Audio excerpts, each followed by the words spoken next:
Good morning. I want to start every day of my life with Perry Hines praying for me and Bob Getz introducing me. Incredibly grateful to get to be here and incredibly grateful for the work that Citizen 7 does in our city, for the leadership that you provide, for what this gathering means and the way that it grows as you expand your reach into the city in so many different ways. I am an admirer and a mentee of Don Palmer's, and if I were to ask everybody in the room who could say that about themselves to raise their hand, my guess is most of the hands in the room would go up. So I want to be Don when I grow up, and I'm grateful for what he means to our church and to our city.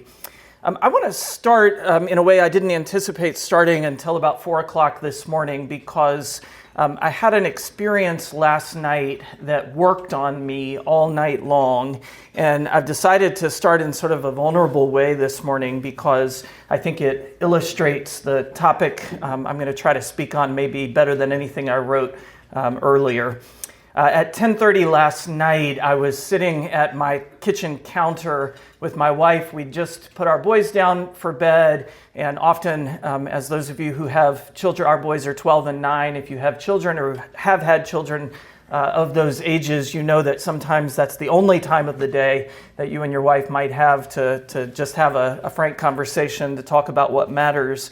And what we were talking about that matters deeply is my grandmother, who died on Sunday morning. Mama was almost 97 years old and lived her whole life in Lancaster County, Pennsylvania. She was a first grade teacher. My grandfather, who died in 2011, was a high school principal. And so we were talking about her life, about what she's meant to me, how grateful we are that our boys got to know their great-grandmother. And we were also talking about the fact that her service is on Saturday morning at 11 o'clock in Lancaster County.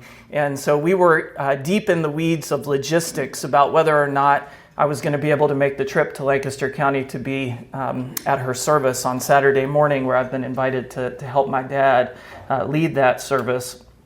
And to be honest, a lot of what we were talking about was what's on the schedule for the weekend. So Friday night, we have a fundraiser. Saturday morning, our older son has a friend's bar mitzvah. We actually have friends who are coming in town from Atlanta this weekend. And so life is very, very full. Sports, neighborhood, the kind of rhythm of life over the weekend. And so we were having the conversation. At the same time, my laptop was open and I was putting the finishing touches on this talk about how much presence matters. And at the end of our conversation, I said to Sarah, we don't have to decide tonight. Why don't we give it the night? We'll think about it again tomorrow morning. And after all, I could just record a video that could be played at Mama's service. And at 4 o'clock this morning, it hit me that there was a cognitive dissonance between the conversation that Sarah and I were having last night and what I was going to try to say to you this morning, which is all about presence, which is all about the use of our bodies and our time and putting our bodies and our time to service of others. And here I was on the verge of recording a video for my own grandmother's service while I was coming to speak to you about the importance of physical presence. And so I'll be making the trip out to Philadelphia and to Lancaster County on Friday morning. I do want you to hold this question in your heart and mind for the next 20 minutes or so. Here's the question. Is it progress to train ourselves to need each other less? Is it progress to train ourselves to need each other less? My phone knows my wedding anniversary and assumes that I do not. And so it sets a reminder, it suggests a gift, it will even draft the card, and all I have to do is sign my name. My middle school age son goes to ChatGPT with questions that used to make his father feel needed. My mom calls and the call goes to voicemail and a transcript of her message appears. I can skip her voice entirely and text her back with an AI tool. Don't you feel that in your life, the unease, the quiet erosion of human connection? And yet the promises multiply: agents to complete your tasks, companions to hear your struggles, bots to remember all your preferences. They are seamless, integrated, never sleep, never judge, always answer. And underneath it all, I think, is a question that nags at us. If I can get everything I need from a screen, what's the point of me? Or as one of my favorite authors, Wendell Berry, asked decades ago, what are people for? I want to spend a few moments of your time this morning sharing some thoughts on this question, what are people for? What we've lost, why that question matters desperately, urgently right now, and how we might recover what matters together. Because Jennifer Wallace has a word for what we're losing, and she calls it mattering. Mattering is the deep human need to feel valued by others and to add value to the world. In my own Reformed tradition of Protestant Christianity, the notion of vocation is deeply rooted in an understanding of usefulness. That is, God calls us not just to do the things that fill us up or even use our gifts, but that are useful to the world, that have worth and value beyond our own lives. Mattering. Does my life make a difference? In the piece, Wallace argues that we plan carefully for our wealth span, that is our financial security, for our health span, that is staying physically well as we age. But almost no one plans for their mattering span, how they will continue to feel seen, useful, and capable of contributing as their life goes on. The consequences of this are measurable and alarming. In one study of suicidal men, the two most common words used to describe the distress they were in were useless and worthless. Not unloved, but useless, without use, without value. In other words, they didn't feel like they mattered. And there are consequences for these developments beyond the individual.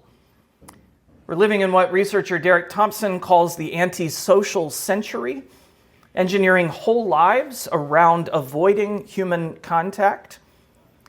He starts his piece by picturing a neighborhood restaurant on a summer evening, in his case, Chapel Hill, North Carolina, and his favorite Mexican joint.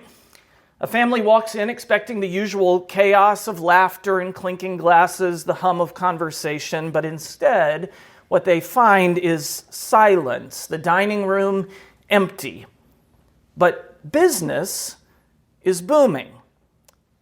He knows this because the bar is covered not with glasses, but with large brown bags, numbered and waiting.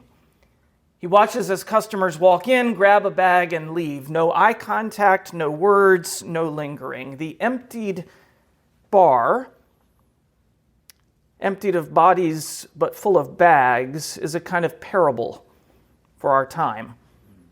The sociologist Mark Dunkelman calls what we've lost the middle ring. And here I want you to think about three concentric circles. The inner ring are your closest people, your family, your neighbors, your long-term friends. The outer ring, the far outside, are acquaintances you barely know. Think of your Facebook friends or LinkedIn contacts. But the middle ring between the inner circle and the outer acquaintances, that's where we used to live our lives. The neighbors you may not know intimately, but you wave to across the yard. The parents who pick up their kids alongside yours and stand on the same soccer sidelines.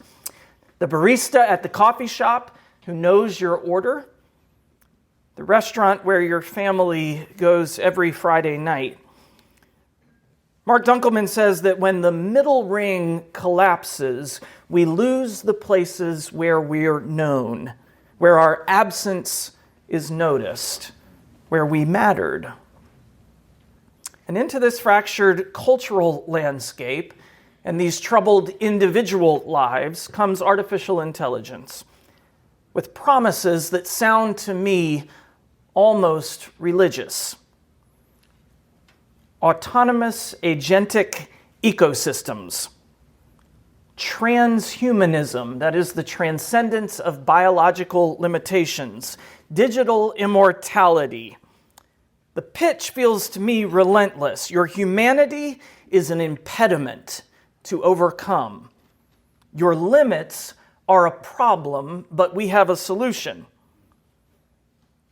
Theologian David Bentley Hart, who might be the smartest person alive, compares this to the myth of Narcissus, that beautiful youth who glimpsed his reflection in a pool and then couldn't look away. He fell in love with his own image, and he wasted away staring at it. Here's how David Bentley Hart describes the conundrum. The danger, he writes, is not that the functions of our machines might become more like us, but rather that we might be progressively reduced to functions in a machine we can no longer control. He closes his essay with these words: "After all, there was no agency in the lovely shadow that so captivated Narcissus, but it destroyed him all the same." Your feed is curated to reflect, mirror, your preferences. Your AI companion is calibrated to agree with you. Your digital life is engineered increasingly with precision to show you yourself, endlessly, perfectly reflected without friction. And like Narcissus, we're wasting away, starving for real connection while gorging on our own reflections. A colleague recently told me that he writes emails using Claude. He gives it 3 bullet points and asks for something professional and warm, sends the email. Then he discovered that the person receiving those emails uses AI to summarize them in 3 bullet points. 2 machines talking to each other, but there's no one there. The danger is not that our machines might become more like us, David Bentley Hart, but that we will begin to think like them. And here's what that means, I think, for leaders like you. As we build systems that optimize for efficiency, efficiency has little room for mattering. You cannot optimize a marriage. You endure it. You fight for it. You grow into it over decades. You cannot optimize a friendship. You have to waste a lot of time together until the wasted time becomes the sacred time. You cannot optimize raising a child. You have to show up. You have to fail and apologize and try again. And somehow grace grows. And so yes, artificial intelligence can simulate empathy or mimic care or generate word combinations that sound like love. You can talk to an AI companion for hours and it will remember everything, respond perfectly, and never grow tired of you. And you will feel more alone than ever. Because mattering rests on the claim that AI can never make, that you have a soul and you belong to a story. Nowhere is the absence of this claim more lethal than among young men. I don't have to tell you that young men are in trouble. More information than any generation in history and less wisdom. More connectivity but less connection. More options and less direction. Gambling apps, designed by behavioral psychologists to be maximally addictive. You probably know that the average sports bet is now placed by a young man on his phone during the game he's betting on. And the suicide rate among gamblers is the highest of any addiction. These young men are not lazy, but they are lost. I think at the root, the concern is they don't feel like they matter. They're being sold connection and meaning and belonging in forms that can never deliver them. On betting sites and in gaming culture, online pornography that promises intimacy without any vulnerability, social media outrage that sells the illusion of community absent the obligation of mutuality, AI companions that offer the feeling of being understood and ask nothing in return, synthetic relationships engineered to feel like hope, but there is nothing there. Somewhere a teenager sits alone in the dark. The screen offers the only light in the room. The algorithm learns where he lingers and feeds him more of the same. He finds a community, but not of belonging, of shared despair. A place where violence is celebrated and archived and turned into memes and iconography. He's not only being recruited into an ideology, he's being confirmed in a feeling he already has. Nihilism, nothing matters, no one sees him.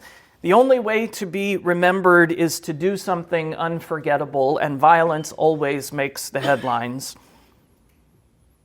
American society used to have what Ross Douthat calls softly institutionalized communities of formation. Think churches, civic organizations, Little League, scouting, Sunday dinners. In my small town in North Carolina, it was the community building where men gathered for many, many hours watching whole hogs roast. It took 7 or 8 guys watching that pig to make sure it cooked, each of them with a cigarette or a beer. But these institutions didn't just occupy our time, they formed our character. They taught young men what it meant to be a man, not through lectures, but through proximity to older men who embodied it. They taught us delayed gratification, and I'm not just talking about the barbecue. Sacrifice, duty, service. They taught you that you are not the center of the universe, that you belong to a story, that your soul is larger, and that something larger needs you. And sadly, that infrastructure has largely collapsed. Despite our efforts, no policy is going to rebuild it. We can and should have conversations about gambling apps and age restrictions, but policy creates conditions. Only community can form character. Only presence makes someone feel like they matter. Wallace studied people who successfully navigated the mattering crisis, and what she found was a simple, repeatable pattern. They identified a genuine need and met it with what she calls the 3 T's: time, talent, and treasure. Do the 3 T's sound familiar? Every member of Second Presbyterian Church should be raising their hands. Time, talent, and treasure. Christian stewardship. 2 examples. Dean Gallia is a retired engineer who runs something called the Repair Cafe in the Hudson Valley. People bring in their broken toasters, their lamps, their bicycles, and Dean and his team of volunteers fix them. That's what's happening on the surface, but something deeper is happening too. Dean has become a kind of matchmaker. He pairs neighbors' needs with volunteers' skills, and everyone who walks through the door leaves feeling like they matter. Or Julie Mahoney, who left her career to care for her aging mother, and when her mother died, her sense of usefulness vanished. So instead of retreating, she looked outward and noticed other families who didn't know what to do with a loved one's belongings after they passed, while other families rebuilding after a fire needed everything. So she started collecting gently used home goods, and that small gesture became her organization, Welcome Home, which now has over 100 volunteers. And here's what Julie told Wallace: if you're in a hole, feeling like you don't matter, go somewhere you are needed, where people depend on you. You have a responsibility to make yourself useful again.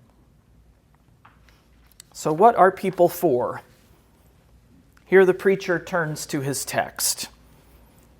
The oldest answer I know comes from the first page of Scripture. Human beings are created in the Imago Dei, the image of God, which means that whatever else we are, dust, atoms, neurons firing, we carry something sacred, something that cannot be quantified, uploaded, or replaced, and cannot be reflected on any screen or in any pool. In Psalm 8, the psalmist asks the question that we're asking: what are human beings that you are mindful of them? And the answer the psalmist is given by God is that you have made us a little lower than God, crowned us with glory and honor, not for what we produce, but simply for who we are.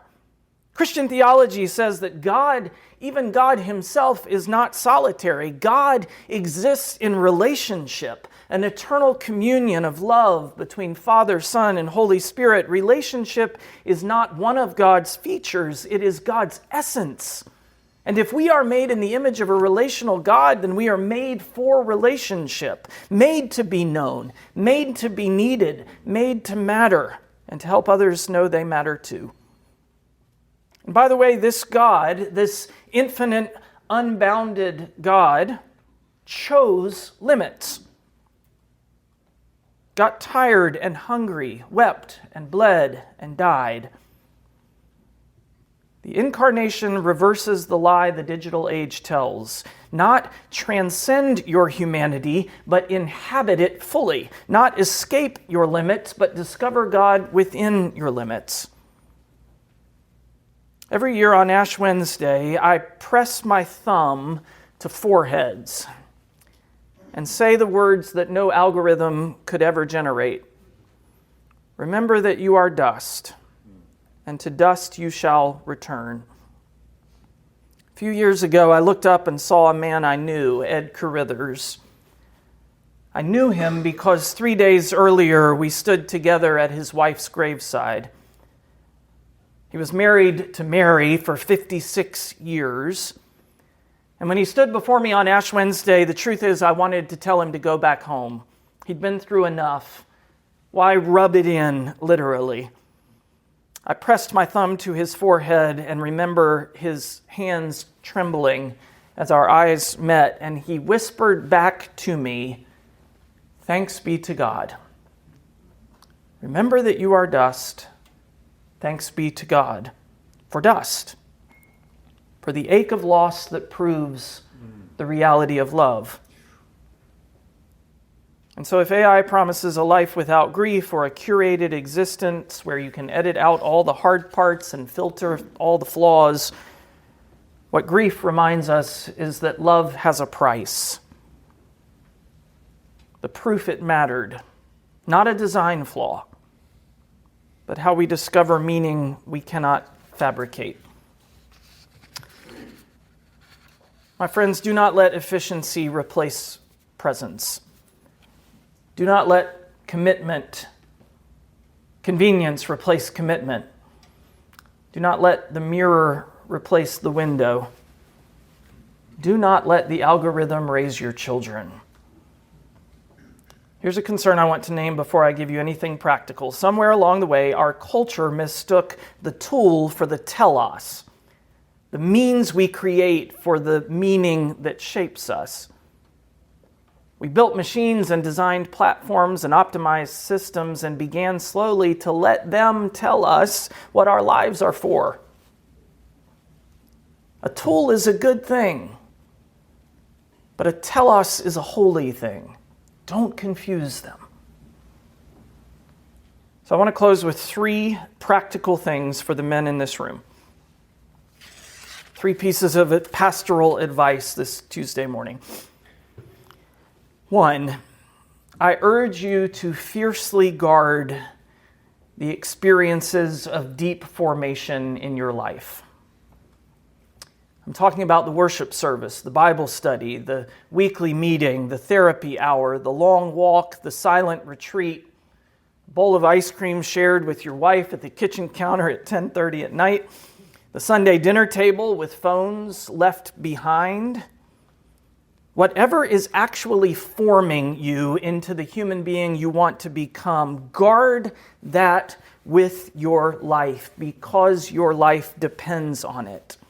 A few weeks ago, I interviewed the religion sociologist and data scholar Ryan Burge for my podcast, Faithful Discourse. He told a story about a post he saw on social media where a young man had written, "I wish there was a place where people could just go and hang out and socialize. Maybe no alcohol, and let's say it's not expensive to hang out. Wouldn't that be awesome?" And Burge, who studies the trends in church attendance for a living, responded to the tweet, "You're going to hate my answer, but there's one less than a mile from where you live, and they would love to have you." The answer, of course, was church. And the comments, he said, rolled in immediately. No, not that. I'm not here this morning to recruit you to Second Presbyterian Church, where you would be more than welcome any Sunday morning at 10 o'clock just down the street. Plenty of parking. But I am here to tell you that the things your culture has been teaching you to avoid, the slow, costly, committed communities of formation, are what you need most. Church is one of those, but so is a serious men's group or AA or a genuine friendship that has lasted decades. Guard those experiences of deep formation. Protect them. That's number one. 2, build and maintain your middle ring. Remember Dunkelman's 3 rings? The inner ring you mostly have. The outer ring kind of takes care of itself. But the middle ring is the one collapsing and the one doing the most to hollow us out. So build it. The neighbor you wave to, take 5 minutes to have a conversation. The parent at school pickup, the standing breakfast with the friend you've known for 20 years. My wife is on sabbatical right now, and she's been spending a lot of time at garden stores. And last night she was telling me that she was at Rosie's yesterday to pick up some hostas, and she ran into a man in his 80s who was the longtime golf coach at Marian University, also started the spiritual direction program there. Maybe some of you know this man. She ended up having a 30-minute conversation with the guy that ranged from hostas to the best defensive scheme for 6th grade basketball teams. Those kinds of conversations take time, but they matter. Pick up the phone and make a call instead of sending a text or an email. These relationships will not optimize themselves, but if you invest time, you will not be tempted to give it to something more efficient. Give it to relationships. 3rd and finally, find tangible ways to be useful. Serve, give, live beyond your own needs. You have a responsibility to make yourself useful. Remember, the fastest way to feel you matter is to show someone else that they do. So choose something specific. Mentor one young man. Show up at the food pantry or the tutoring program or the nonprofit board. Bring your time and your talent and your treasure, whichever one you have in surplus, and give it where it is genuinely needed. And don't think of it as charity. Think of it as oxygen for them and for you. So I started with a question this morning. Is it progress to train ourselves to need each other less? Of course not. It's not progress, it's loss. What are people for? Not optimization, but wonder. Not performance, but relationship. Not efficiency, but love. Not isolation, but community. Who in your life is waiting to hear that they matter? It's not a rhetorical question. There is someone in your life who is waiting right now for you to speak those words or display in an action that they matter to you. And that simple gesture on your part could be life-saving for theirs. Go find them. That's what you're for. Thank you.